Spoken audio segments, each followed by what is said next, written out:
Tita Lerma, tulungan mo po si Mama. Tulungan!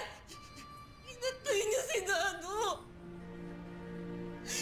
Ano ba kasalanan namin sa inyo, ha? May namin kayo na maayos dito, ni wala kami ni Kirmanet. Tapos ito! Ito'y gaganti niyo! Tita, si Tito Dado pa ang may ginawang masama kay nanay. Yun po ang nakita ko. Tumigil ka! Huwag mo siraan si Dado! Bakit po ayaw niyo maniwala? Di ba magkaibigan po kayo ni nanay? Bakit pa hindi mo po siya kinakot? Dahil kung kanino siya nagpapabuntes! Wala pong ginawang masama si nanay. Tita, pakawalan mo na po siya. Sabihin niyo pa sa mga pulis. Pakawalan siya.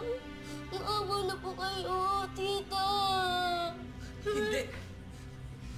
Ang dapat sa kanya, mabulok sa kulungan. At ikaw? Ayoko nang makita ang pangmumukha mo. Huwag na huwag mo maguguloy dito. Lumayas ka! Lumayas ka! Hindi kita kailangan! Anak ka na kriminal! Huwag na huwag kang babalik.